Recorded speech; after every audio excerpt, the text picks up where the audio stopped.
Energy hub గా మారుస్తామని ముఖ్యమంత్రి చంద్రబాబు అన్నారు. సోలార్, విండ్ పవర్ ఉత్పత్తి చేయడం ద్వారా ఈ ప్రాంతంలో 7.5 లక్షల మందికి ఉద్యోగ అవకాశాలు లభిస్తాయని తెలిపారు.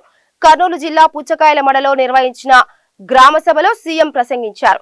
గత ప్రభుత్వంలో సీఎం మీటింగ్ అంటే పరదాలు కట్టేవారు, చెట్లు కొట్టేసేవారన్నారు. గతంలో సీఎం మీటింగ్ అంటే ప్రజలకు నరకం కనిపించేదని, కూటమి ప్రభుత్వం వచ్చాక పెన్షన్ 4,000 రూపాయలు పెంచామని చంద్రబాబు అన్నారు. ఎస్కోబార్ అంటే కొలంబోలో పెద్ద స్మగ్లర్, మామూలు స్మగ్లర్ కాదు. ఏంటి స్మగ్లర్ అంటే మామూలు కాదు, డ్రగ్ స్మగ్లర్. మందు పదార్థాలను అమెరికాకు స్మగిల్ చేసేవాడు. ఎవరైనా మాట్లాడితే వివేకానంద రెడ్డి మార్గ ఎగిరిపోయేవాళ్ళు. అలాంటివన్నీ చేసేవాడు. అలాంటి వ్యక్తే ఇతను.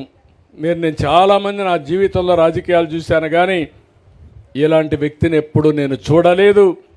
మీరే కాదు, నేను కూడా అనుభవించాను. అంటే సొంత బాబాయినే లెక్క పెట్టుకోకపోతే మిమ్మల్ని నన్ను లెక్క పెట్టుకుంటాడా అని మిమ్మల్ని అడుగుతున్నా. మనిషి యొక్క వ్యక్తిత్వం మీరు గుర్తుపెట్టుకోవాల్సిన అవసరం ఉంది. సరే, ఎక్కువ టైం మాట్లాడితే మన శక్తి అంతా మనం వేస్ట్ చేసుకున్నట్టు అవుతుంది. అయితే ఈరోజు మీరు చూస్తే ఖజానా 10 లక్షల కోట్ల రూపాయలు అప్పులున్నాయి. 10 లక్షల కోట్లకు 1,00,000 కోట్ల రూపాయలు వడ్డీ కట్టాలి, మళ్ళా కూడా అసలు కట్టాలి. ఈ రెండు కట్టాలంటే ఎక్కడ దేవాలనో అర్థం కాలేదు.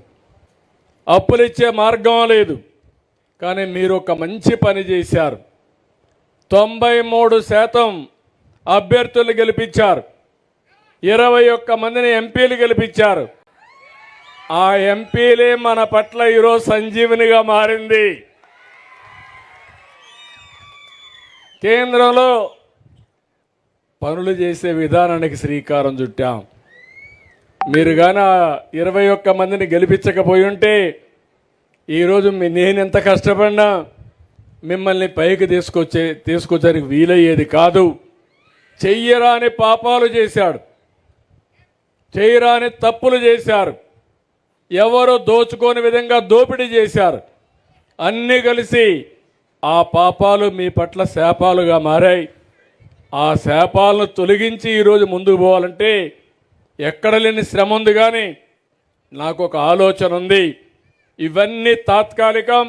మళ్ళీ తిరిగి రాష్ట్రానికి పూర్వ వైభవం తెచ్చే వరకు మీకు అండగా నేనుంటా.